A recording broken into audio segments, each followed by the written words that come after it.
सभी को नमस्कार। आज सोमवार 3 फरवरी 2025 है। आज हम सत्य की घोषणा करने आए हैं ताकि हम सब स्थायी रूप से दुख से मुक्त हो सकें, ताकि हम सब शांति और सुख के साथ मिलकर रह सकें और विश्व शांति का सार उत्पन्न हो सके। मैंने यह टेप इसलिए बनाया है ताकि मैं समझा सकूं और मार्ग दिखा सकूं स्थायी मुक्ति के लिए। यह एक सत्य है, ऐसा सत्य जिसे हमने कभी जाना नहीं, कभी सुना नहीं। जन्म से लेकर कुछ लोग 80 साल की उम्र तक पहुंच गए, फिर भी उन्होंने इस सत्य को कभी नहीं जाना, जबकि यह सत्य सदा उनकी आंखों और मन के सामने उपस्थित रहा, परंतु वे उसे पहचान नहीं पाए। इसे सबसे गुप्त ज्ञान कहा जा सकता है, या यह भी कहा जा सकता है कि यह ऐसा ज्ञान है जिसे किसी ने प्रकट करने का साहस नहीं किया, परंतु यह सत्य है। हम सब जानते हैं कि यह सत्य जीव जगत स्वीकार नहीं कर सकता। हम इस सत्य को स्वीकार नहीं कर सकते। हमें भ्रम चाहिए, हमें कल्पना चाहिए, गढ़ना और सजाना चाहिए, पर सत्य नहीं चाहिए। यही कारण है कि हम इस सत्य को कभी नहीं जान पाए। मेरी बनाई हर टेप का केवल एक ही उद्देश्य है कि इस पूरी दुनिया के हर व्यक्ति, चाहे बच्चा हो या बूढ़ा, विकलांग हो या स्वस्थ, स्त्री या पुरुष, हर लिंग, हर आयु, हर जाति, हर स्थिति, हर मत, हर धर्म, हर राष्ट्र, हर समुदाय, सब सुन सकें। इसे कहा जा सकता है कि यह चेतना की विद्या शिक्षा व्यवस्था में सम्मिलित की जानी चाहिए। यह विद्या शिक्षा व्यवस्था में स्थापित होनी चाहिए ताकि हर विद्यार्थी इसे पढ़ सके। और जो कोई चेतना की विद्या में जागृत हो जाए वही उत्तीर्ण कहलाए। जब कोई जागृत हो जाता है तो वह फिर दुखी नहीं होगा और फिर जन्म भी नहीं लेगा। यही हम सबका अंतिम जन्म होगा। हम सब मिलकर इस टेप को साझा करें, इसे अधिक से अधिक फैलाएं। मैंने लगभग 400 से अधिक टेप बनाए हैं, 500 तक पहुंचने वाले हैं, और यह नवीनतम टेप यू कहलाता है। यह एक सार्वभौमिक टेप है, इसमें केवल चेतना की ही चर्चा है, बहुत सरल तरीके से, बिना किसी धर्म, मत या विश्वास पर आधारित हुए, केवल सत्य पर आधारित। इसमें केवल सत्य कहा गया है। अब हम सब चेतना की विद्या सीख सकते हैं। यह विद्या ही एकमात्र विद्या है जिसे सुनना कठिन है, सीखना कठिन है, और सीखने पर भी समझना कठिन है। क्योंकि जब हम चेतना को समझ लेते हैं, जब हम चेतना में जागरूक हो जाते हैं, तब हम कभी दुखी नहीं होंगे, हम स्थायी रूप से दुख से मुक्त हो जाएंगे। शुरुआत इस बात से होती है कि हमें पहले यह समझना होगा कि हम सबके पास चेतना है, और चेतना ही जीवन का तत्व है, जिसका कोई रूप नहीं है, जो शून्य है, पारदर्शी है और अत्यंत शुद्ध है। जीवन तत्व का क्या अर्थ है? अगर जीवन का कोई रूप नहीं है तो यह क्या है? हम अपनी आंखें बंद करके देख सकते हैं। जब हम आंखें बंद करते हैं तब भी हमें पता चलता है कि हम जीवित हैं। यह ज्ञान अपने स्वभाव से ही उत्पन्न होता है, यह जानता है कि जीवन है। जब हम आंखें बंद करते हैं तो क्या आप देखते हैं कि हमारा शरीर पूरी तरह से लुप्त हो गया है? सब कुछ गायब हो गया है। क्या आपने इसे देखा? अब जब हम कुछ करना चाहते हैं तो हमें कल्पना करनी होती है, हमें सोचना होता है, हमें मन में चित्र बनाना होता है ताकि शरीर को किसी कार्य के लिए आदेश दे सकें, किसी उद्देश्य के लिए। आंखें बंद करके देखो, अगर हमारे पास आंखें न हों तो क्या हम अब भी अनुभव कर रहे हैं? हाँ, हम अब भी अनुभव कर रहे हैं। हम कानों से अनुभव कर सकते हैं, नाक से अनुभव कर सकते हैं, जीभ से अनुभव कर सकते हैं, शरीर से अनुभव कर सकते हैं। सामान्य रूप से हम आंखों से भी अनुभव करते हैं। लेकिन अब जब आंखें बंद हैं तो हमारे पास देखने के लिए आंखें नहीं हैं। हम कोई रूप नहीं देख सकते, लेकिन हम ध्वनि को अनुभव कर सकते हैं, स्वाद को महसूस कर सकते हैं, स्पर्श को अनुभव कर सकते हैं। क्या हम इसे अनुभव कर पा रहे हैं? सही है ना? अब हम आंखें बंद करें और कल्पना करें कि हम चल रहे हैं, हम बाथरूम की ओर जा रहे हैं।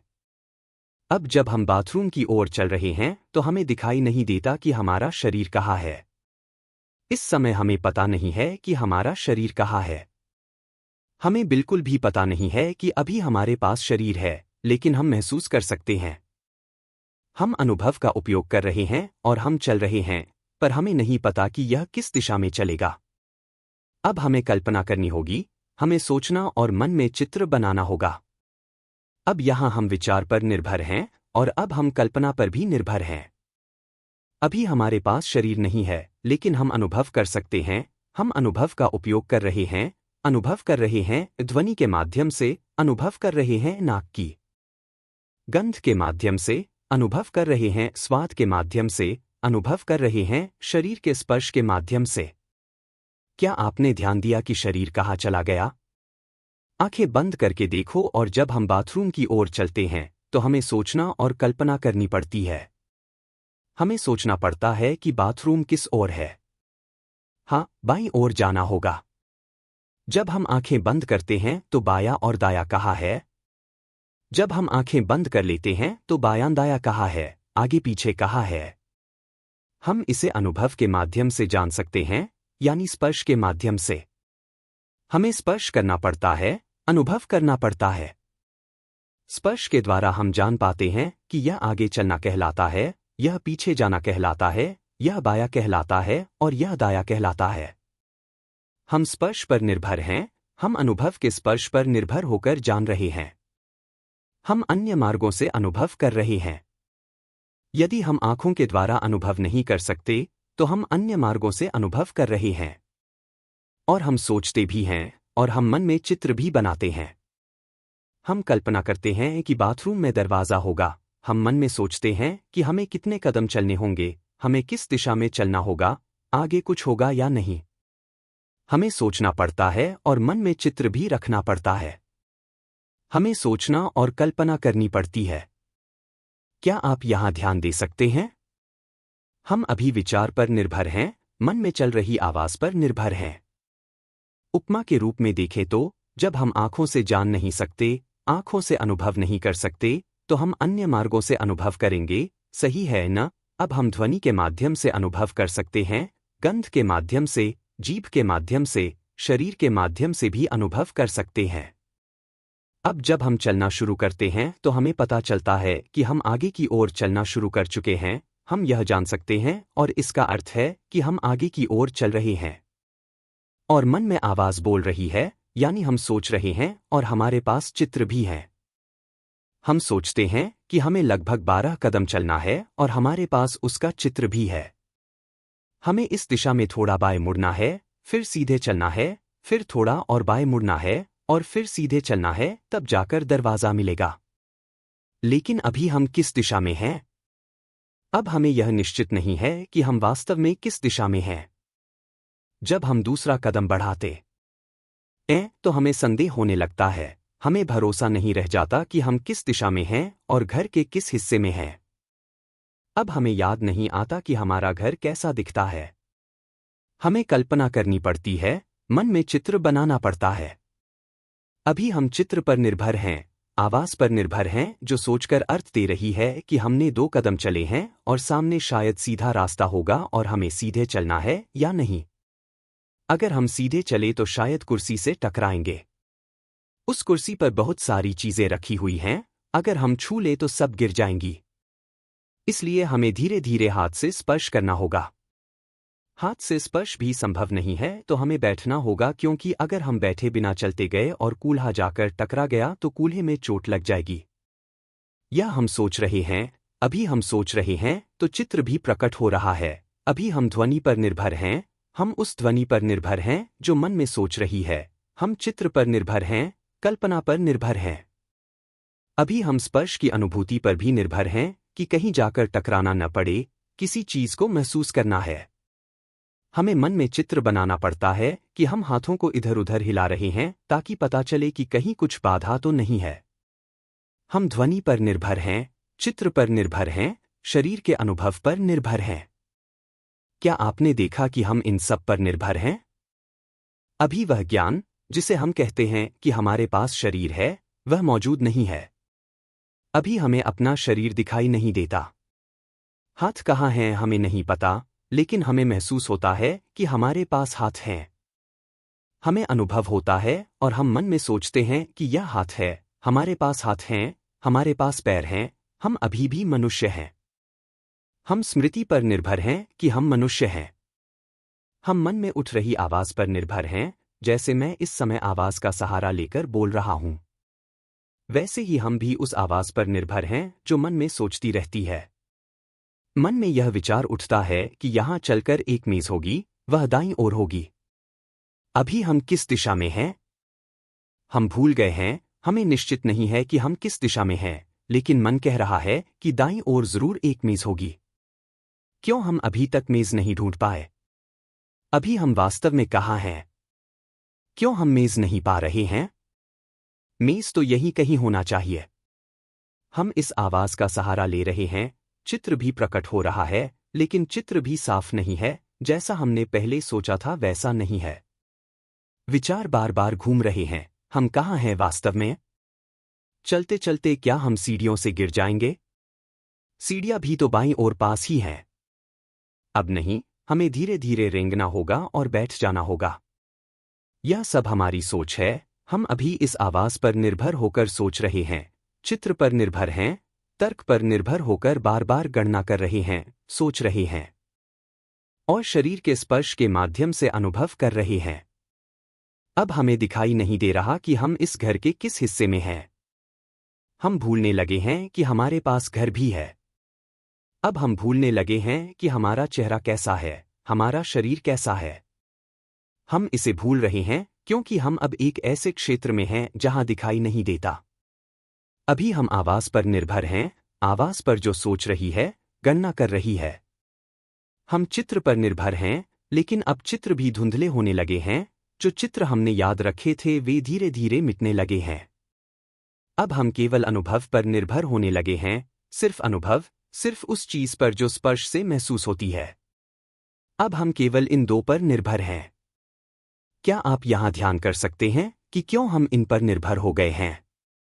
निश्चित है कि हम जीवित हैं और हम इस समय जीवन को अनुभव कर रहे हैं। लेकिन अब हमारा जीवन निराकार है, यह एक ऐसा जीवन है जिसका कोई रूप नहीं है। क्या आप इसे समझने लगे हैं? हम महसूस करने लगे हैं कि हम एक निराकार जीवन हैं, परंतु फिर भी अनुभव मौजूद है। हम आवाज पर निर्भर होकर सोच रहे हैं, मन में उठती आवाज पर निर्भर हैं। हम उसका सहारा ले रहे हैं, इसका अर्थ है कि वास्तव में हमारा कोई रूप नहीं है और न ही वास्तव में हमारे पास यह आवाज है। हम इसलिए इस आवाज का सहारा लेकर सोचते हैं। यहां हम ही चेतना हैं, जीवन का तत्व हैं, जो निराकार है, शून्य है, पारदर्शी और अत्यंत शुद्ध है। अब हम भ्रम में पड़कर मान बैठे हैं कि हम मनुष्य हैं।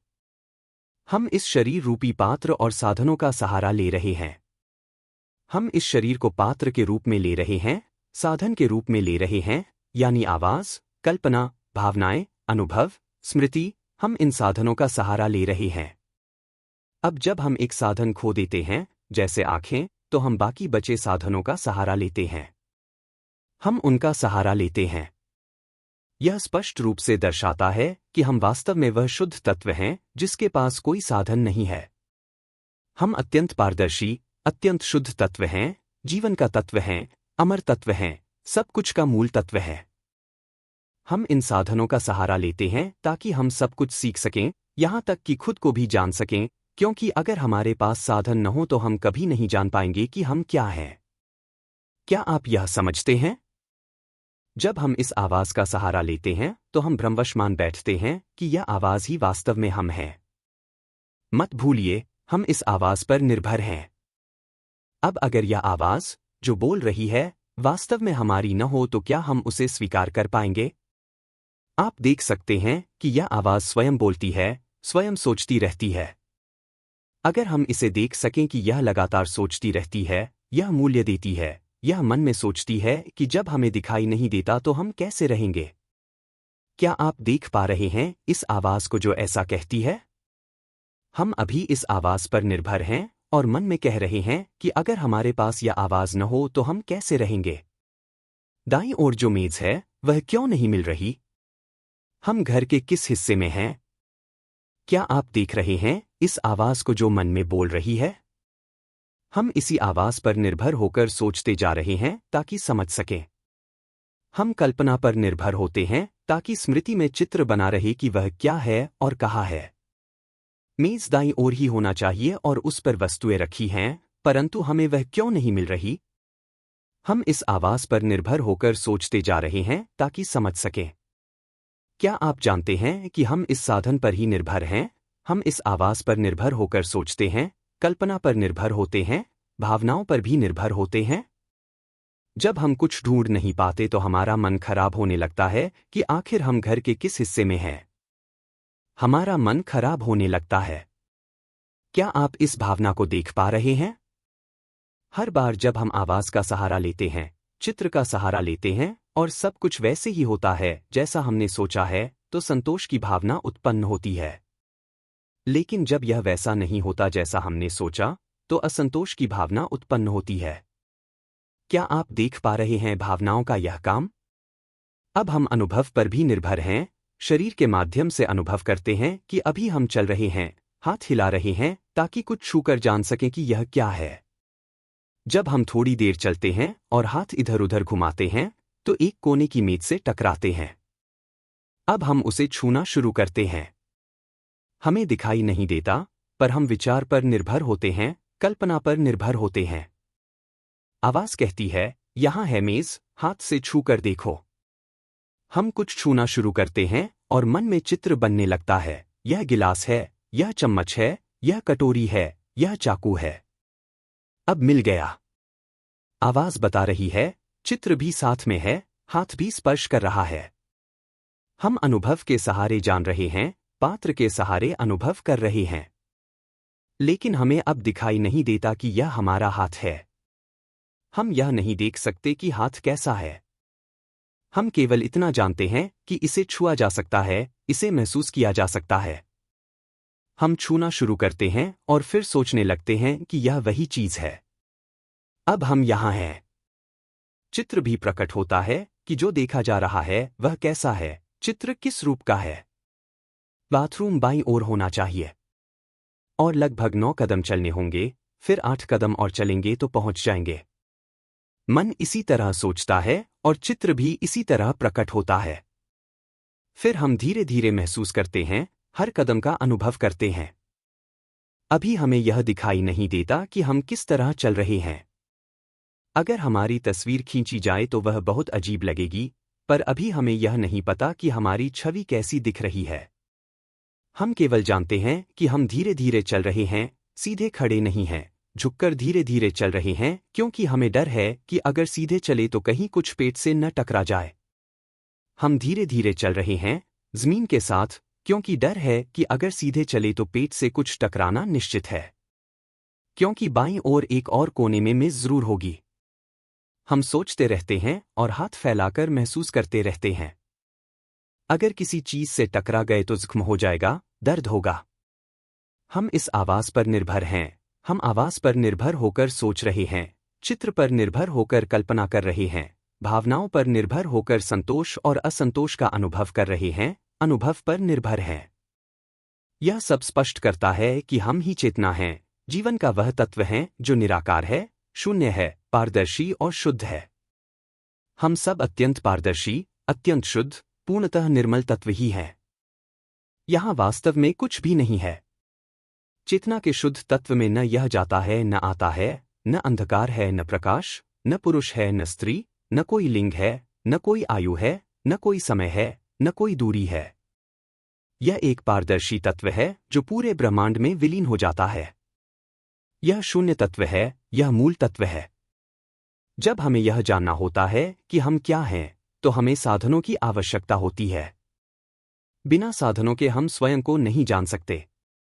इसके लिए हमें एक पात्र की आवश्यकता होती है और साधनों की आवश्यकता होती है, यानी आवाज, चित्र, भावनाएं, अनुभव, स्मृति। ये सब साधन हैं जिन पर हम निर्भर करते हैं। यह इस बात को स्पष्ट करता है कि ये साधन हम नहीं हैं। और बस इतना ही, यदि हम केवल देख सकें और समझ सकें, और जब हमारी चेतना इसे स्वीकार कर सके कि यह पात्र हम नहीं हैं, यह विचार, कल्पना, भावनाएं, अनुभव हम नहीं हैं, तब सब स्पष्ट हो जाएगा। मैं इस आवाज का सहारा लेकर आपसे संवाद कर रहा हूं, ताकि यह बता सकूं कि यह आवाज वास्तव में अस्तित्व नहीं रखती और इसका कोई स्वामी नहीं है।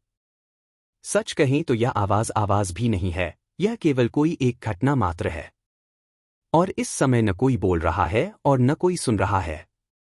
केवल प्रकृति की क्रियाएं हैं जो अपना कार्य कर रही हैं। कुछ भी हमारा नहीं है, बिल्कुल भी नहीं। हम केवल इन साधनों का सहारा ले रहे हैं और फिर भी हम मोह में पड़कर इन्हीं साधनों को अपना मान बैठते हैं। सचमुच यही हम हैं, यही हमारे हैं। जैसे कि हम इस धरती पर जमीन का सहारा लेकर रहते हैं। हम जमीन का सहारा लेते हैं। यह धरती की जमीन किसी की है क्या? क्या यह जमीन हाथी की है? क्या यह जमीन केंचुए की है? क्या यह दीमक के ढेर की है? क्या यह जमीन गाय भैंस की है? क्या यह जमीन कुत्ते, बत्तख या मुर्गी की है जो यहां रहते हैं? जमीन तो बस इस पृथ्वी की सतह है ना? लेकिन हम इसे अपना मानकर दावा करते हैं कि यह हमारी जमीन है। हम कागज बनाते हैं, फिर बांस और पत्थर, चूना, रेत गाड़कर सीमा तय करते हैं और कहते हैं कि यहां से यहां तक यह हमारा है। फिर हम इसे दस्तावेजों में दर्ज कराते हैं कि यह हमारी जमीन है। लेकिन क्या हमने कभी दीमकों से पूछा? वे हमसे पहले से यहां रहते आए हैं। क्या यह उनकी जमीन नहीं है? क्या यह केंचुओं की जमीन नहीं है? केंचुए तो हमसे पहले ही इस जमीन पर रहते थे। क्या यह उन सब जीवों की जमीन नहीं है जो यहां रहते हैं? क्या हमने कभी उनसे पूछा? वे जीव तो यह भी कहते हैं कि यह जमीन उनकी है। हम क्या जवाब देंगे? लेकिन हमें परवाह नहीं, क्योंकि हम मानते हैं कि हम सबसे विकसित प्राणी हैं। जो भी प्राणी हमारे क्षेत्र में आ जाए हम उसे तुरंत नष्ट कर देते हैं, है ना? मान लो कि हमें दीमक मिलते हैं, बहुत सारे दीमक, तो हम उन पर दवा डाल देते हैं, उन्हें मार डालते हैं, पूरी तरह से खत्म कर देते हैं क्योंकि यह हमारी जमीन है।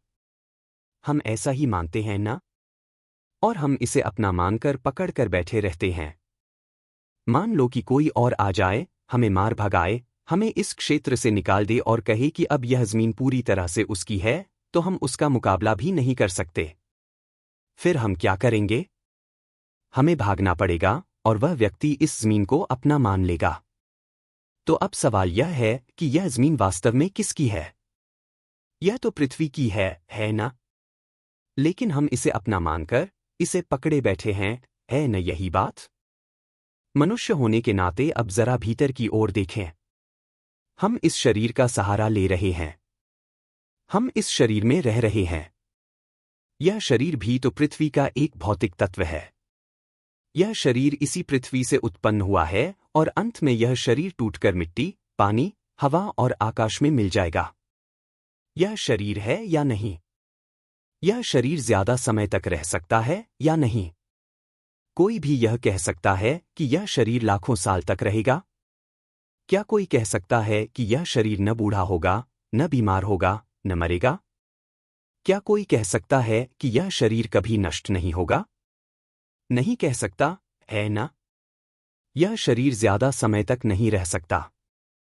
यह तो बस एक पात्र है जो धीरे धीरे नष्ट होता जाता है, टूटता फूटता जाता है।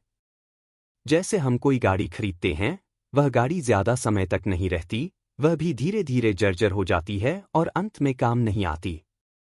उसी तरह यह शरीर भी है। लेकिन हम इस शरीर का सहारा लेकर इसे अपना शरीर मान बैठते हैं। यही बात है। जब हम विवाह करते हैं तो दूसरा व्यक्ति भी हमारे शरीर को अपना मान लेता है। जब हम कहीं जाने लगते हैं तो वह कहता है कि मत जाओ, क्योंकि यह शरीर मेरा है। वह हमारे शरीर को अपना मानकर पकड़ लेता है। क्या आपके साथ ऐसा हुआ है? जब हमारा नया परिवार बनता है, नया साथी मिलता है, तो हम भी उसे पकड़ लेते हैं कि यह मेरा है, उसका शरीर सिर्फ मेरा है। ऐसा किया है ना? जब वह किसी के साथ घूमने या खेलने जाता है, तो हमें गुस्सा आ जाता है कि वह मेरा है, सिर्फ मेरा। हम उसके शरीर को अपना मान लेते हैं। समझ रहे हैं? हम इस शरीर का सहारा लेकर इसे अपना शरीर मानते हैं और हम उसके शरीर का सहारा लेकर उसे भी अपना मानते हैं। यह भी मेरा है। हम घर का सहारा लेते हैं और कहते हैं यह घर मेरा है। हम गाड़ी का सहारा लेते हैं और कहते हैं यह गाड़ी मेरी है। हम जमीन का सहारा लेते हैं और कहते हैं यह जमीन मेरी है। ठीक है, यह तो दुनिया की कल्पना है, इसमें कोई आपत्ति नहीं। यह तो दुनिया का मान्य व्यवहार है। लेकिन मैं जिस चीज की बात कर रहा हूं वह सत्य है। मैं दुनिया की कल्पना की बात नहीं कर रहा हूं। हम यह कल्पना कर सकते हैं कि यह हमारी जमीन है, यह हमारी जगह है, लेकिन सत्य इससे परे है। कागजात, खसराखतौनी और रजिस्ट्री में साफ लिखा होता है कि यह किसका है, पर वह तो बस एक कल्पना है, एक सामाजिक व्यवस्था है ताकि हम इस दुनिया में रह सकें। लेकिन मैं सत्य की बात कर रहा हूं। अभी हम इस शरीर का सहारा ले रहे हैं और यह मान बैठे हैं कि यह शरीर हमारा है। मैं आपको यह दिखाना चाहता हूं कि यह शरीर केवल एक पात्र है जिसे हमने सहारे के लिए लिया है, सिर्फ एक ही उद्देश्य से, ताकि हम जान सकें कि हम क्या हैं, कि हम ही चेतना हैं, शुद्ध तत्व हैं। क्या यह समझ में आता है? यदि हम इस तरह समझ लें कि इस शरीर का कोई मालिक नहीं है, यह तो केवल प्रकृति है जिसे हमने अस्थायी रूप से सहारा लिया है, तो अंत में यह शरीर बूढ़ा होगा, बीमार होगा और मर जाएगा।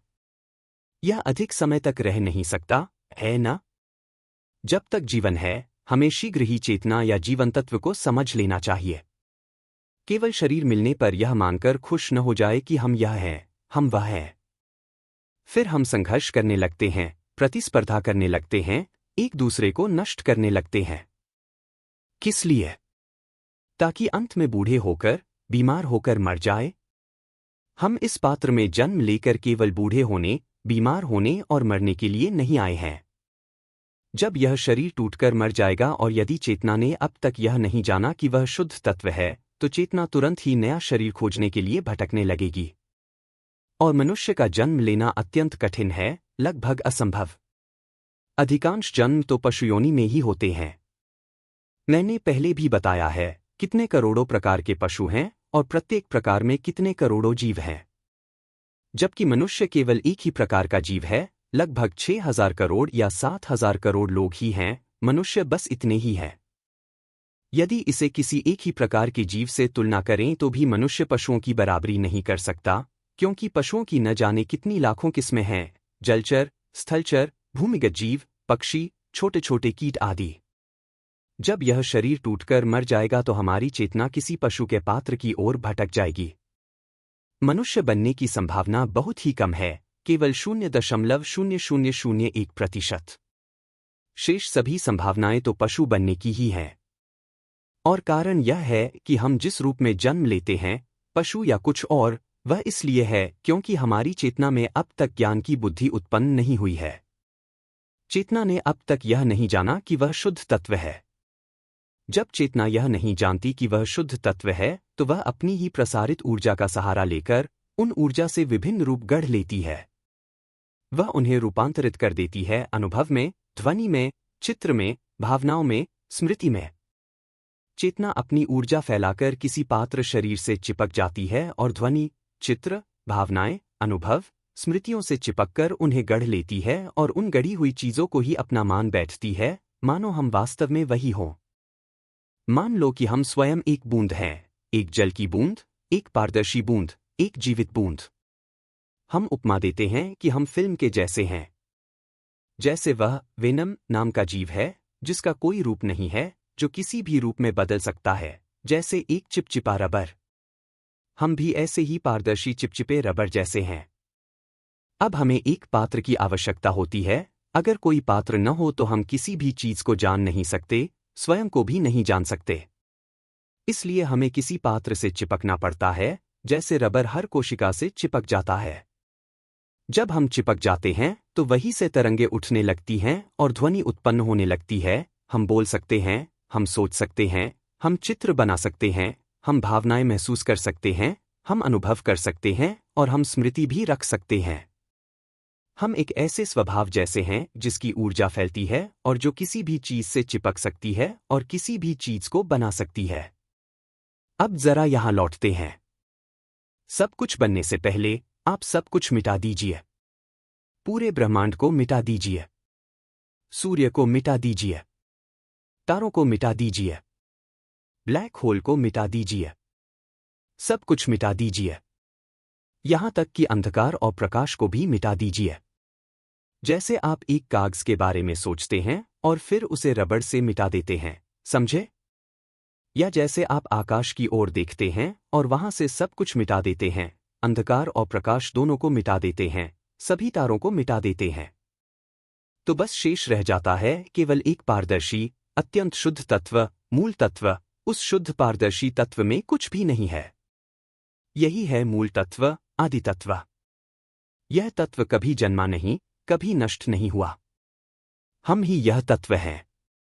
इसी तत्व में एक बिंदु से विस्फोट हुआ। उस विस्फोट ने ऊर्जा को वहां से बाहर की ओर उछाल दिया, क्योंकि यह तत्व शुद्ध तत्व है। जब इसमें विस्फोट हुआ तो यह प्रकृति के उस नियम के कारण हुआ जिसे जानने की चाह कह सकते हैं। अगर उपमा दी जाए तो यह हमारी चेतना के समान है। मान लीजिए कि हम सो रहे हैं, गहरी नींद में, आराम से। कुछ देर बाद अचानक हमें कुछ अनुभव होता है, कुछ सुनाई देता है। जब पहली बार अनुभव होता है तो किसी चीज का आभास होता है। क्या है? कोई आवाज है। जब हम अनुभव करते हैं तो ऊर्जा ऊपर उठने लगती है, जैसे हल्की सी चौंक की ऊर्जा जो अचानक उभरती है। उसी से कहानी शुरू होती है, विचार उत्पन्न होने लगते हैं, मन में उठने लगता है कि यह कैसी आवाज है। तभी ध्वनि उत्पन्न होती है और उस ध्वनि के भीतर यह अर्थ होता है कि जो चीज अनुभव हो रही है वह क्या है। फिर उसके साथ ही एक चित्र भी मन में बन जाता है। पेड़ गिरता है, डाल टूटती है या कुछ गिरता है तो मन तुरंत चित्र बनाने लगता है और विश्लेषण करता है कि यह तेज आवाज किस चीज की है। ध्वनि को मूल्य देती है, इतनी जोर की आवाज हुई, बाहर कुछ हुआ क्या? चित्र भी प्रकट होता है, भावनाएं भी प्रकट होती हैं, अनुभव भी प्रकट होता है, स्मृतियां भी प्रकट होती हैं। उसी क्षण जब हमारी चेतना किसी चीज को अनुभव करती है तो ठीक वैसा ही होता है। हर बार जब हम किसी चीज को अनुभव करते हैं तो यह वैसा ही है जैसे पहली बार बिग बैंग हुआ था, जब पहली तारा उत्पन्न होने से पहले प्रारंभिक शून्य में विस्फोट हुआ था। वह स्थान शून्य था, अत्यंत पारदर्शी और शुद्ध था, मूल तत्व था। वह पारदर्शी शून्य जिसमें कुछ भी नहीं था। इसे कहा जा सकता है कि वह शुद्ध पारदर्शी शून्य था जिसमें कुछ भी नहीं था। वहीं अपने तत्व से विस्फोट हुआ। एक आभास हुआ, कुछ जानने की चाह। जब वहां से ऊर्जा बाहर की ओर उमड़ी तो उस ऊर्जा का प्रसार रूप और संरचना गढ़ने के लिए हुआ। जब ऊर्जा भारी मात्रा में विभाजित होने लगी तो छोटे छोटे कण, सूक्ष्म तत्व कोशिकाएं बनने लगीं। फिर वे मिलकर मिट्टी बनी और फिर मिलकर शक्ति के साथ विविध तत्व बने। फिर सूर्य बने, असंख्य तारे बने, फिर सौमंडल, आकाशगंगाएं और संपूर्ण ब्रह्मांड या अनंत ब्रह्मांड की उत्पत्ति हुई। आज तक यह विभाजन लगातार होता रहा और हमारी चेतना या जीवन तत्व भी वहीं से विभाजित होकर निकला। वहां से निकलकर हमारा जीवन तत्व भौतिक तत्वों से जुड़ने लगा। पहली बार जब यह भौतिक तत्व से जुड़ा तो वह भौतिक तत्व जीवित हो गया। उसने पकड़ ली, मैं भूखा हूं, मैं खाऊंगा। उस समय हमें पता ही नहीं था कि हम क्या हैं। हमारा काम बस इतना था कि खाना, खाना, खाना और फिर मर जाना। फिर हमारी चेतना किसी नए पात्र की ओर चली जाती और फिर खाना, खाना और मर जाना। जब हम किसी को खाते तो वह हमसे घृणा करता, हमें नुकसान पहुंचाता, हम उससे घृणा करने लगते। जब हमारा शरीर टूट जाता तो हम फिर नया शरीर ढूंढ लेते। इस तरह खाते पीते, जीते मरते रहते। हमने शरीर अनगिनत बार बदले हैं, अनंत बार, यहां तक कि आज तक।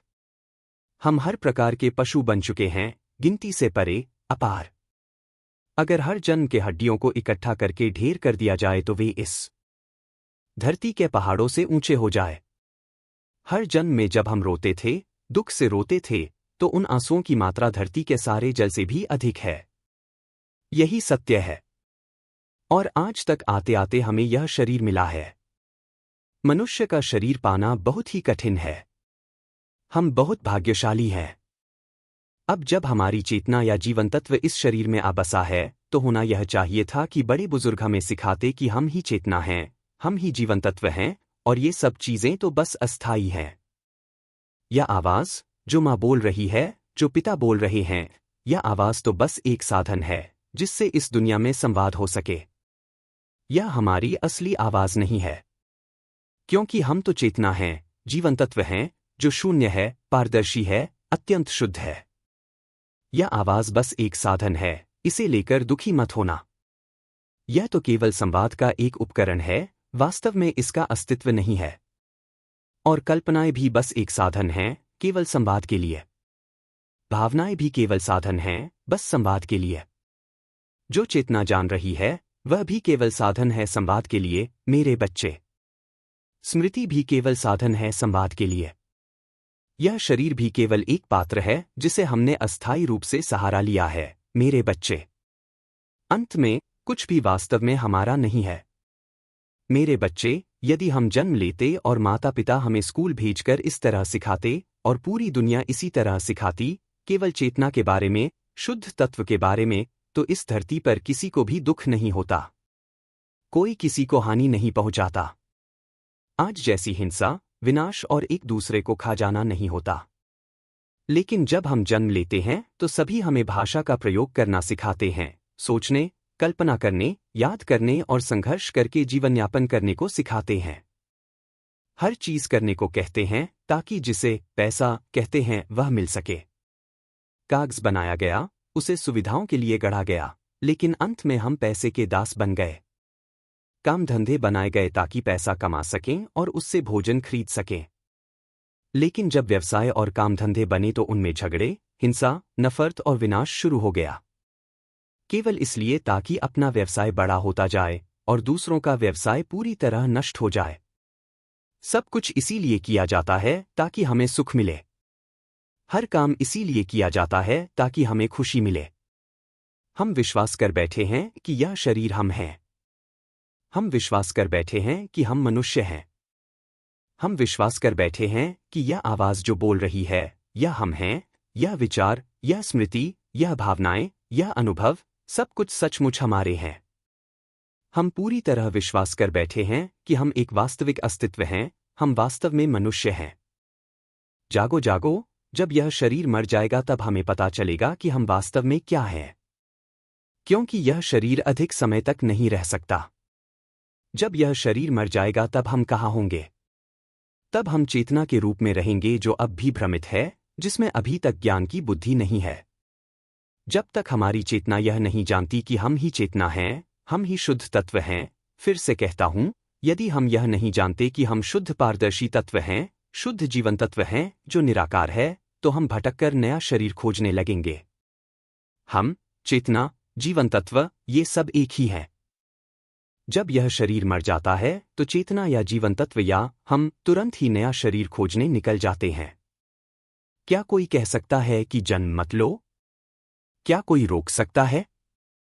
नहीं, कोई नहीं रोक सकता, क्योंकि चेतना को ज्ञान चाहिए, उसे जानना है कि हम क्या हैं। हम शुद्ध तत्व हैं। और जब चेतना जान लेती है कि हम शुद्ध तत्व हैं, तभी वह जन्म नहीं लेगी। उसे जन्म लेने की जरूरत ही नहीं होगी, क्योंकि तब उसे पता होगा कि सब कुछ हम नहीं है। जैसे कि यदि हम जान ले कि यह ग्रह, यदि हम यहां रहते तो हमें अत्यधिक दुख उठाना पड़ेगा। यदि हम इस ग्रह पर रहते तो हमें एक विशेष जीव बनना पड़ता और हमें एक दूसरे को काटना खाना पड़ता। क्या हम वहां जन्म लेना चाहेंगे?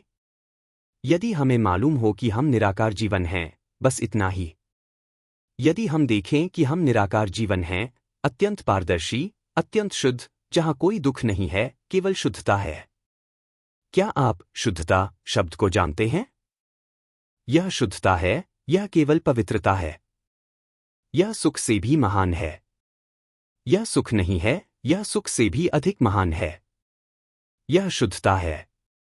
और जब हम देख लेंगे कि हम शुद्ध तत्व हैं, तो हमें कभी किसी शरीर में जाकर बसने की चाह नहीं रहेगी। लेकिन क्योंकि हम नहीं जानते कि हम शुद्ध तत्व हैं, स्वयं पारदर्शी चेतना यह नहीं जानती कि वह स्वयं शुद्ध पारदर्शी तत्व है। मनुष्य से बात करने के लिए मुझे यह भाषा उधार लेनी पड़ती है, मुझे यह भाषा प्रयोग करनी पड़ती है ताकि मनुष्य समझ सके कि हम मनुष्य नहीं हैं। हम तो शुद्ध पारदर्शी तत्व हैं। हम बस इस चीज का सहारा ले रहे हैं, इस जिसे आवाज कहते हैं, केवल संवाद के लिए। अब एक और उपमा देता हूं, यदि हमें मछली बनना हो और मछलियों की भाषा में बात करनी हो तो हमें क्या करना होगा? मान लो कि हम अपनी काया बदल सकते हैं, जैसे हम अपनी खाल उतार सकते हैं। यदि हम खाल उतार सकें और हमें जल्लोक का ज्ञान प्राप्त करना हो, तो मान लो कि हम ऐसी प्रकृति हैं जो अपनी खाल बदल सकती है। अभी हम मनुष्य का आवरण पहनकर चल रहे हैं। जब हम यह आवरण उतार देते हैं, यह मानव शरीर का वस्त्र हटा देते हैं, तो प्रकट होता है कि हम पारदर्शी तत्व हैं। फिर हम बहकर जाकर किसी जलचर का वस्त्र पहन लेते हैं। जब हम जलचर का वस्त्र पहन लेते हैं तो फिर हम क्या होंगे? कोई ऑक्टोपस या कोई मछली या कुछ और? कछुआ, मेंढक, टर टर करने वाला मेंढक, जल सर्प, समुद्री सर्प, झींगा, शंख, केकड़ा, मछली, कुछ भी हो सकते हैं। हम उस वस्त्र को पहन लेते हैं और बस। जब हमने वह जलचर का वस्त्र पहन लिया तो हम जलचर बन गए। अब हम जलचरों से बात कर सकते हैं। और हम आवाज का सहारा नहीं लेते, क्योंकि मछलियों के पास बोलने की आवाज नहीं होती, है ना? तो हम लहरों के माध्यम से संवाद करते हैं, जल की तरंगों से बातचीत करते हैं, जल के कंपन और तरंग से संदेश भेजते हैं। हम आंखों से संवाद करते हैं। हम गंध और फेरोमोन से संवाद करते हैं। इस तरह हम जलचरों से संवाद करने लगते हैं। अब हम जलचर हैं। अब जीवन जलचर का जीवन है, ऐसा ही है। हम भी खाने पीने, जीने बचने और भागने में लगे रहते हैं। जब कोई हमें खाने आता है तो हम यह मान लेते हैं कि हम सचमुच यही जलचर जीव हैं। देखो, जब हम किसी भी पात्र में जाकर बसते हैं तो हम उसी पात्र की भाषा, उसी पात्र की इंद्रियों से अनुभव करते हैं और उसी प्रकार से संवाद करते हैं। वे एक दूसरे से संवाद करते हैं। मनुष्य तो आवाज का सहारा लेकर संवाद करता है ना? लेकिन हम मनुष्य नहीं हैं। हम मनुष्य नहीं हैं और हम जलचर भी नहीं हैं, न स्थलचर, न वन्य, न पक्षी। हम जीव नहीं हैं। हम कभी इस धरती पर जन्मे ही नहीं। हम तो शून्य, पारदर्शी, अत्यंत शुद्ध जीवन है। इसे समझो। जब हम जाकर जलचर का आवरण पहनते हैं तो हम जलचर के तरीके से संवाद करते हैं। और तब हम यह मान लेते हैं, अरे, अब हम जलचर हैं। हम जलचर की तरह खाते हैं, जीते हैं और उसमें आनंद भी अनुभव करते हैं। लेकिन हमें पता नहीं होता कि स्थलचर कैसे होते हैं, हमें पता नहीं होता कि पक्षी कैसे होते हैं। हमें उड़ना है तो हमें पता ही नहीं कि उड़ना कैसा होता है। क्यों? क्योंकि जल के संसार में उड़ने वाले प्राणियों की कोई कहानी ही नहीं है। हम तो जैसे किसी खोल में बंद हैं। हम खोल की दुनिया में हैं। और उस खोल की दुनिया में बस उतनी ही जानकारी है। जब हम जलचर हैं तो हमारे पास बस जलचर की जानकारी है। हम इससे अधिक नहीं जान सकते। समझ रहे हो? हम स्थल की बातें नहीं जान सकते, आकाश की बातें नहीं जान सकते, बाहरी अंतरिक्ष की बातें नहीं जान सकते। हम बस जल में रहने की बातें ही जानते हैं। हमें यह नहीं पता कि चलना क्या होता है। जब हम जलचर थे तो हमें यह नहीं पता था कि चलना क्या है, दौड़ना क्या है, उड़ना क्या है। उड़ना क्या होता है? दौड़ना क्या होता है? चलना क्या होता है? हमें नहीं पता। हमें बस जलचर का जीवन पता है, उस खोल के भीतर का जीवन। समझ रहे हो? और फिर हम यह मान लेते हैं कि हम जलचर हैं। आखिरकार हम क्या हैं? मान लो कि हमने जलचर का वस्त्र उतार दिया और अब हम भूमिगत जीव का वस्त्र पहन लें। अब हम भूमिगत जीव हैं। भूमिगत जीव कैसे संवाद करते हैं?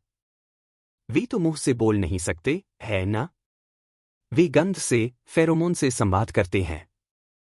मान लो हमने वैसा ही किया, हमने संवाद किया, हमने भोजन खोजा, खाया, फिर कोई हमें खा गया, शरीर अधिक समय तक टिका नहीं। हम भूमिगत जीव के रूप में जीते रहे। हमें तो पता ही नहीं कि जलचर कैसे होते हैं। हमें यह भी नहीं पता कि स्थलचर कैसे होते हैं। हमें यह भी नहीं पता कि पक्षी जो उड़ सकते हैं वे कैसे होते हैं। क्योंकि हम तो भूमिगत हैं। हमें यह नहीं पता कि धरती पर रहने वाले जीव कैसे होते हैं, आकाश में या बाहर अंतरिक्ष में क्या होता है। हमें तो बस यह पता है कि हम यही हैं, धरती के नीचे। यही हमारी धरती है, यही हमारा मार्ग है, यही हमारा जीवन है। लेकिन ठहरो, आखिर हम किस प्रकार का जीव हैं? हम वास्तव में क्या हैं? बताओ तो सही। हम तो जीवन तत्व हैं, वह निराकार जीवन। हम तो बस विभिन्न पात्रों का सहारा लेते हैं, केवल एक उद्देश्य से कि हम चेतना का ज्ञान प्राप्त कर सकें, जीवन तत्व का ज्ञान प्राप्त कर सकें। हमें केवल यह जानना है कि हम वास्तव में क्या हैं। बस इतना ही। हम जन्म इसलिए नहीं लेते कि हम इस भ्रम में पड़ जाए कि मैं सबसे बड़ा हूँ, मैं सबसे शक्तिशाली हूँ, मैं सबसे अमीर हूँ, मेरे पास सबसे अधिक भोजन है, मेरे पास सबसे अधिक सत्ता और प्रभाव है। यह सब तो वास्तविक उद्देश्य नहीं है। हम एक दूसरे को मारते हैं, नष्ट करते हैं, घृणा करते हैं, बदला लेते हैं, आखिर किस लिए? मान लो कि हम भूमिगत जीव हैं, तो बड़े होने का, श्रेष्ठ होने का क्या मतलब? मान लो हम भूमिगत जीव हैं, तो धनवान होने का क्या लाभ? जरा सोचो। हम भूमिगत जीव हैं और हम आपस में मारकाट करें, नष्ट करें, घृणा और वैर रखें, झगड़े, तो किस लिए? बताओ, किस लिए? ताकि हम बड़े बन जाए। और बड़े बनकर क्या मिला? बताओ, बड़े बनकर क्या मिला? बहुत शक्ति, बहुत प्रभाव पा लिया, तो क्या मिला? जब हम प्रतिस्पर्धा करते हैं, श्रेष्ठ बनने की कोशिश करते हैं, अधिक भोजन पाने की दौड़ लगाते हैं, बहुत खाते हैं, तो आखिर उससे क्या हुआ? और अंत में तो यही होता है कि शरीर बूढ़ा होता है, जीर्ण शीर्ण होता है और फिर धीरे धीरे टूटकर नष्ट हो जाता है, मर जाता है।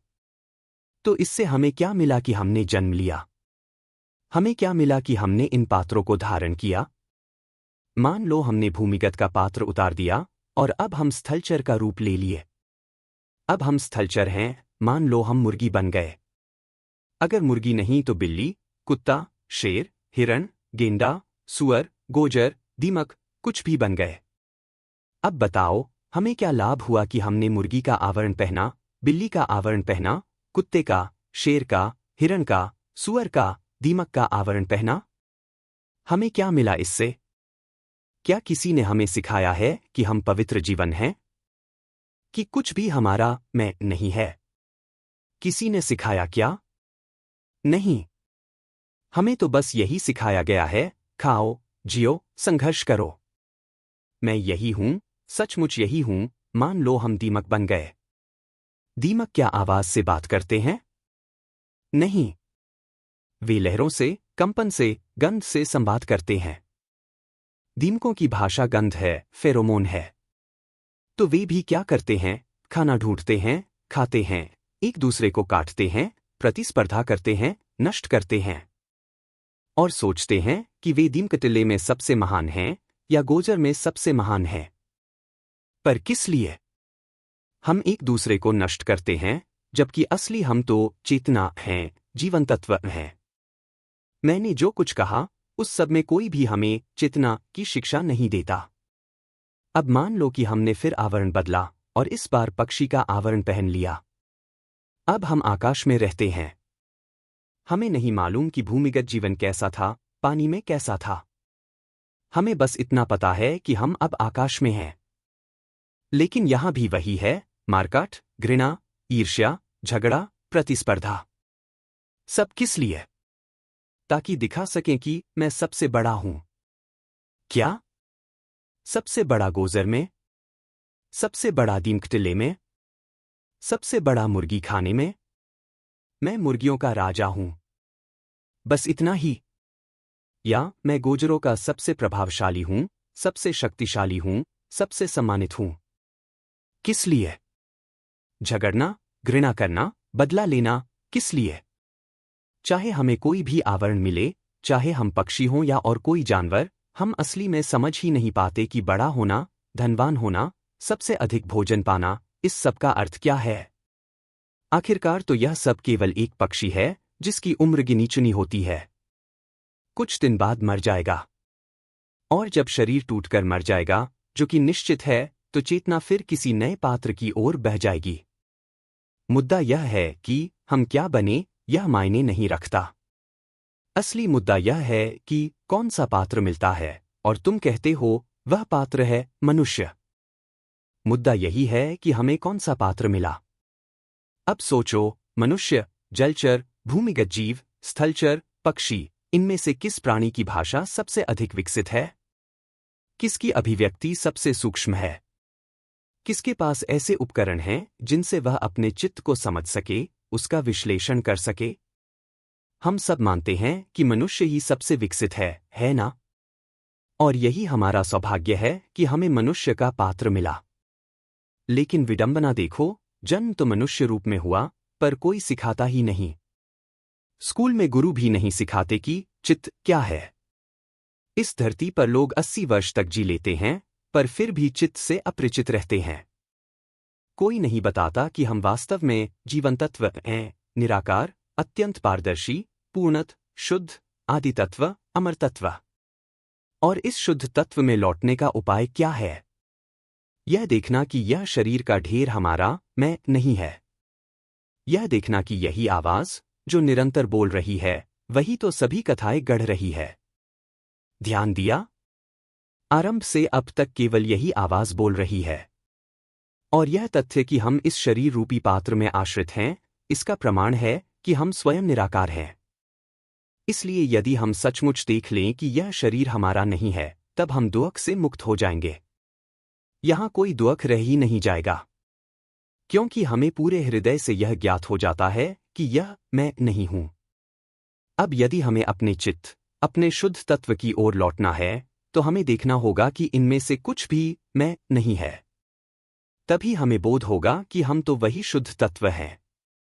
चित्त या जीवन तत्व, जो निराकार और पारदर्शी है, वह तो एक ऐसा प्रकाशमान तत्व है जो पूरे ब्रह्मांड में व्याप्त है, ब्रह्मांड के साथ एक रस है। जैसे समुद्र से एक बूंद निकाली जाती है, वही बूंद जब किसी पात्र में डाल दी जाती है तो वह अलग प्रतीत होती है। परंतु जैसे ही उस बूंद को फिर से समुद्र में डाल दिया जाता है, वह तुरंत समुद्र बन जाती है, समुद्र के साथ एक हो जाती है, और तब उस बूंद को अलग से ढूंढा नहीं जा सकता। यही बात हमारे चित्त या जीवन तत्व के साथ है। जब यह किसी शरीर रूपी पात्र में रहता है, तो यह मान बैठता है कि यही शरीर इसका है। जैसे हम तो पारदर्शी तत्व हैं, पर हम अपने को मनुष्य मान लेते हैं। कभी जलचर, कभी स्थलचर, कभी भूमिगत, कभी पक्षी मान लेते हैं। आखिर हम हैं क्या? हम अनगिनत बार शरीर बदल चुके हैं। जिस भी पात्र में जन्म लिया, उसी को मैं मान लिया। यही तो मूर्खता है। और क्योंकि किसी ने यह शिक्षा दी ही नहीं, हम भ्रमित रहे। इसलिए अब से हमें चित्त का ज्ञान सीखना ही होगा। जो कोई भी इस संसार में अभी तक चित्त को नहीं जान पाया है, वह सचमुच बहुत ही दयनीय स्थिति में है। स्वयं के पास वास्तविक चित्त है, वास्तविक शुद्ध तत्व है, फिर भी उसे पहचान नहीं पाया और उल्टा शरीर में उलझ गया। मैं श्रेष्ठ होना चाहिए, मैं महान होना चाहिए, मैं अद्वितीय होना चाहिए। इसी कारण हर दिन आपस में हिंसा और विनाश करता है। लेकिन यदि हम देख लें कि यह शरीर हमारा नहीं है, तब कोई झगड़ा, प्रतिस्पर्धा या विनाश नहीं होगा। सब मिलकर शांति और आनंद से रहेंगे। कोई किसी को हानि नहीं पहुंचाएगा। वार्ता केवल चित्त के बारे में होगी, हल्केपन की, खुलापन की, सहजता की, उस स्थिति की जहां किसी भी बात से दुख नहीं होता। जब यह शरीर टूटकर नष्ट हो जाएगा, तब बस शांति होगी। तब जन्म नहीं होगा। जन्म कैसे होगा? जब हमें ज्ञात हो गया कि कुछ भी हम नहीं है। हमें ज्ञात हो गया कि हम शुद्ध तत्व हैं। जब यह ज्ञान हो गया, तो फिर जन्म ही नहीं होगा। लेकिन हम सब कैसे हैं? जन्म लेना चाहते हैं। जन्म लेना चाहते हैं ताकि इस व्यक्ति के साथ रह सकें, ताकि इस व्यक्ति से प्रेम कर सकें, ताकि इस व्यक्ति से घृणा कर सकें, ताकि इस व्यक्ति को नष्ट कर सकें। जन्म लेना चाहते हैं ताकि महान बन सकें, धनी बन सकें, प्रभावशाली बन सकें, अत्यधिक सुखी बन सकें, ऐसे व्यक्ति बन सकें जिन्हें सब सम्मान दें। हमारे भीतर केवल जन्म जन्म जन्म की चाह है। हम बस सोचते हैं, यह मैं हूं, यह मेरा है, यही मैं हूं। जबकि जो व्यक्ति जान लेता है कि वह चित्त है, वह शुद्ध तत्व है, वह स्पष्ट देखता है कि मैं कुछ भी नहीं हूं, मेरा कुछ भी नहीं है। और वह अपने हृदय में जान लेता है कि अब कोई जन्म नहीं होगा। यही उसका अंतिम जीवन होगा। जो चाहे मूर्ख बनकर जन्म ले, लेकिन ज्ञानी बुद्धिमान व्यक्ति अब मूर्ख बनकर जन्म नहीं लेते, क्योंकि वे जानते हैं कि यह शुद्ध तत्व कभी दुख से स्पर्श नहीं होता, यह अत्यंत निर्मल है, यह पवित्र है, यह अद्वितीय है। यही शुद्ध तत्व अपनी धारा भेजकर ऊर्जा का निर्माण करता है, ऊर्जा को रूप देता है, आवाज बनाता है, चित्र बनाता है, भावनाएं बनाता है, संवेदनाएं बनाता है, स्मृति बनाता है, और इन सबको इस शरीर से जोड़ देता है। शुद्ध तत्व की यह धारा ऐसे जुड़ती है जैसे ऑक्टोपस की भुजाएं किसी वस्तु को पकड़ लेती हैं, यह शरीर से, आवाज से, चित्र से, भावनाओं से, संवेदनाओं से लिपट जाती है और हम इन पर मोह करके चिपक जाते हैं और भूल जाते हैं कि हम वास्तव में क्या हैं। उपाय यही है, मूर्ख मत बनो और इन चीजों से मत चिपको, इन्हें मत पकड़ो। सब कुछ बुद्धि से समाप्त हो जाता है, उस सत्य को सीधे देखकर, स्पष्ट रूप से देखकर। तो आओ अब सत्य को देखें, यह शरीर अवश्य ही बूढ़ा होगा, अवश्य ही रोगी होगा, अवश्य ही मरेगा, यही सत्य है ना? यह शरीर लंबे समय तक नहीं रह सकता, इसका अर्थ यह है कि यह शरीर हमारा नहीं हो सकता। तो बात समाप्त। हम केवल इस पात्र का अस्थायी उपयोग करते हैं। क्यों करते हैं? क्योंकि हमारा कोई रूप नहीं है, इसलिए हम रूप का सहारा लेते हैं। इसका अर्थ यह हुआ कि यह शरीर हमारा नहीं है। तो मूर्ख मत बनो और इस शरीर के कारण दुखी मत हो। जब यह हमारा नहीं है, तो कोई इसे जो चाहे कहे, हमें क्या फर्क पड़ता है? और यह शरीर कभी नाम नहीं रखता। हमने कभी कोई नाम नहीं रखा। हमने कभी कोई आयु नहीं रखी। हमने कभी कोई लिंग नहीं रखा। चित्त का कोई लिंग नहीं हो सकता। चित्त की कोई आयु नहीं हो सकती। चित्त शुद्ध तत्व है। यह जन्मरहित है। यह मूल तत्व है। इसलिए कोई चाहे इस शरीर को जो कुछ कहे, कहने दो। क्योंकि यह शरीर वास्तव में न तो दुखी होता है और न ही पीड़ा पाता है। जरा सोचो, चित्त को शरीर से बाहर निकालो और फिर इस शरीर पर लकड़ी से प्रहार करो। यह शरीर कुछ नहीं जानता। जैसे हम लकड़ी से लाश को मारे तो लाश को कुछ पता नहीं चलता, वैसे ही जब हम बत्तख या मुर्गी खाते हैं तो वह लाश ही है। उस बत्तख या मुर्गी की चेतना शरीर से निकल चुकी होती है, वह भी हमारे जैसा है। उसकी चेतना और हमारी चेतना एक जैसी है, लेकिन वह भाग्यशाली है कि उसे पशु का शरीर मिला। अब जब हम उसे मारते हैं तो उसकी चेतना शरीर से निकल जाती है, सही है न? फिर हम उस लाश को खाते हैं, मुर्गी की लाश खाते हैं, बत्तख की लाश खाते हैं, उसे उबाल कर खाते हैं, उसे पकाकर खाते हैं, तब हम उसकी लाश खा रहे होते हैं। समझ में आया? हम उसे खाते हैं, हम उसे इतना उबालते हैं कि नरम हो जाए और फिर खाते हैं। वह अब दर्द या पीड़ा नहीं महसूस करता, वह लाश दर्द और पीड़ा नहीं जानती। हमारा शरीर भी ऐसा ही है। अगर चेतना शरीर से निकल जाए तो चाहे लकड़ी से उसे मारो, उसे कुछ पता नहीं चलेगा। यह शरीर हमारा शरीर नहीं है। अब यह आवाज़ जो हम प्रयोग कर रहे हैं, हम इस आवाज़ का सहारा लेते हैं। यह आवाज़ एक उपकरण है इस दुनिया में उपयोग करने और संचार करने के लिए, सही है न? हम इस आवाज़ का सहारा क्यों लेते हैं? यह बताता है कि हमारी अपनी कोई आवाज़ नहीं है। हम तो शुद्ध पारदर्शी तत्व हैं, हमारी कोई आवाज़ नहीं है और हमारी कोई कल्पना भी नहीं है, इसलिए हम कल्पना का सहारा लेते हैं। हम शुद्ध पारदर्शी तत्व हैं, हमारे पास कोई भावना भी नहीं है। सुख की भावना, दुख की भावना, संतोष की भावना, असंतोष की भावना, उदासीन भावना, यहाँ कुछ भी नहीं है। यहाँ केवल शुद्धता ही शुद्धता है। हम भावनाओं का सहारा लेते हैं क्योंकि भावनाएं इस संसार में उपयोग करने का एक साधन हैं। हम स्मृति का सहारा लेते हैं क्योंकि स्मृति इस संसार में उपयोग करने का एक साधन है। शुद्ध तत्व में स्मृति का सहारा नहीं लेना पड़ता, वहाँ केवल समझ ही चाहिए। हम अनुभूति का सहारा लेते हैं, सुनना, गंध लेना, स्वाद लेना, स्पर्श करना, देखना, हम अनुभूति का सहारा लेते हैं। आँखों से जानने के लिए, कानों से, नाक से, जीभ से, शरीर से हम जानते ही रहते हैं।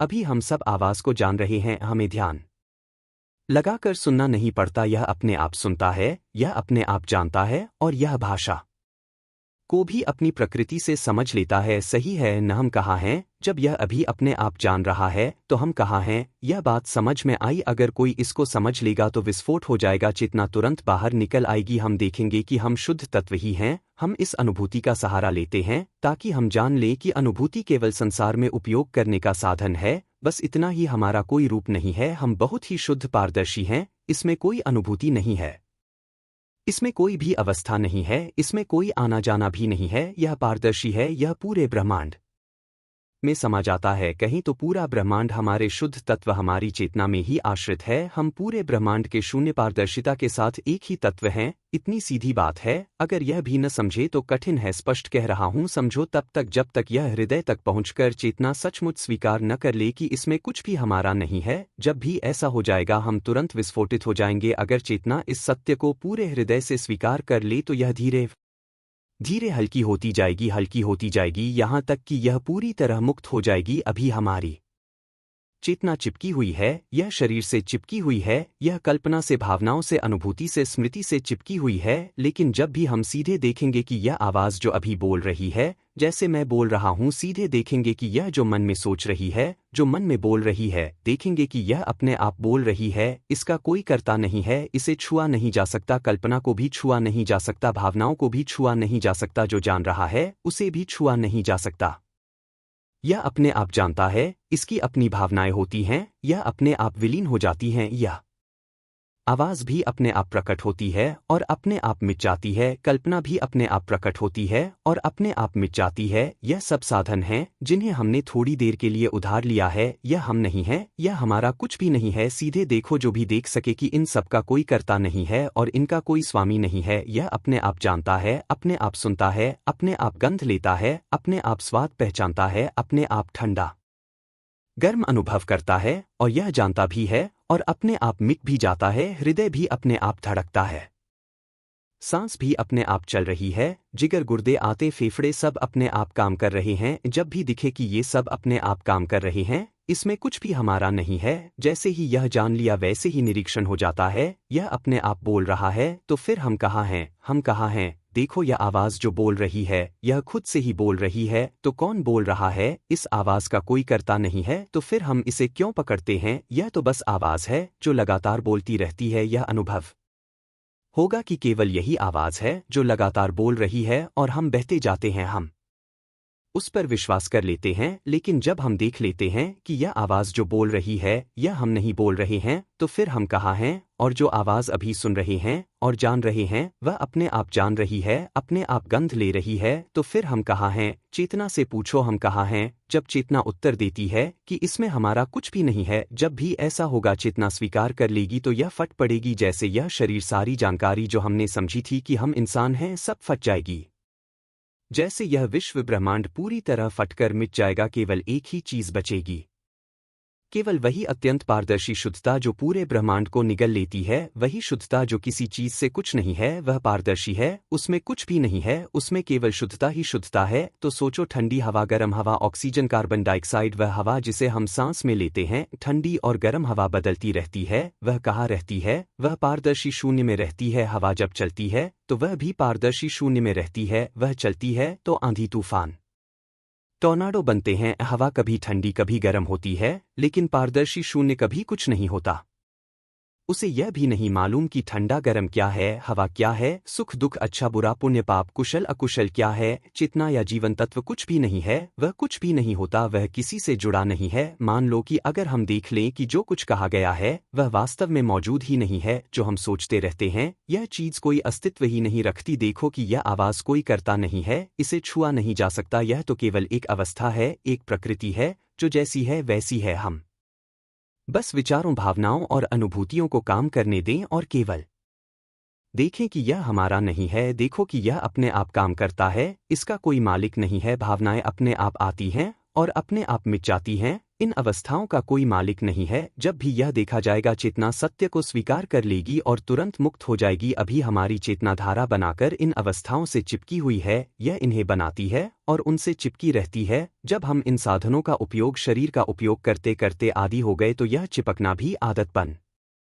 गया। अब हमें अभ्यास करना है कि बिना चिपके रहने की आदत बने। जब हम देखें तो देख लेने के बात छोड़ दें, सोच लिया तो छोड़ दें, याद किया तो छोड़ दें, भावना आई तो छोड़ दें, जान लिया तो छोड़ दें, कुछ मत करो, बस देखो कि यह अपने आप जानता है, यह अपने आप सोचता है, यह अपने आप बोलता है, यह अपने आप भावना करता है, यह अपने आप अनुभव करता है न इसमें हमारा कुछ भी नहीं है। तो यह हल्का और खुला हो जाता है। ऐसे ही समझते जाओ, जब यह महसूस होने लगे कि यह हल्का है, यह खुला है, और यह महसूस हो कि यह किसी भी अवस्था से चिपका नहीं है, यह जान लिया तो बस जाने दिया, सोच लिया तो बस जाने दिया, कुछ हुआ तो भी जाने दिया। लेकिन देखते देखते रहे कि यह सब हमारा नहीं है, बार बार देखते रहे और छोड़ते रहे, तो यह हल्का खुला होता जाएगा और यह बिना चिपके रहने की आदत बन जाएगी। जैसे पहले हम उससे चिपकते थे, अब हम नहीं चिपकते, हम अपना हाथ पूरी तरह वापस खींच लेते हैं, हम किसी भी चीज से नहीं चिपकते। जब किसी चीज से नहीं चिपकते तो यह हल्का और खुला हो जाता है, यह मन स्थिर हो जाता है चेतना के आधार में, उस आधार में जो कुछ भी नहीं है। तब यह पूरी तरह टूट जाता है,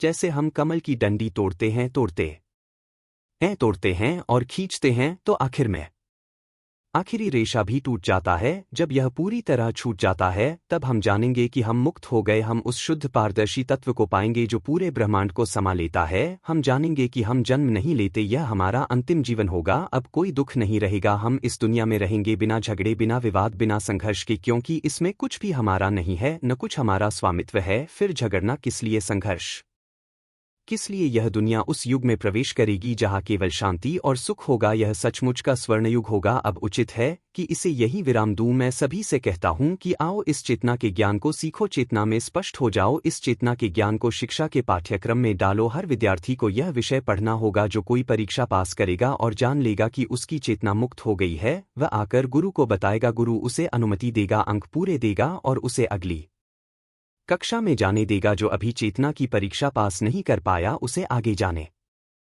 का अधिकार नहीं होगा। ऐसा ही होना चाहिए। हर किसी को चेतना का ज्ञान प्राप्त करना होगा। हर किसी को चेतना में स्पष्ट होना होगा, चाहे वह गुरु हो या कोई भी। इस दुनिया का यह एकमात्र विषय है जो धर्म से नहीं जुड़ा है, किसी संप्रदाय से नहीं जुड़ा है, किसी जाति नस्ल से नहीं जुड़ा है, क्योंकि हर किसी के पास चेतना है। तो अपनी चेतना में स्पष्ट हो जाओ। अब इसे यही समाप्त करता हूँ। आप सभी तुरंत चेतना में स्पष्ट हो जाए, यही मेरी प्रार्थना है। यदि आप दुख से मुक्त होने के लिए, जागृति और चेतना को देखने के लिए धर्म में रुचि रखते हैं तो अधिक जानकारी के लिए ID line @p पर संपर्क करें। धन्यवाद। Thank you for watching.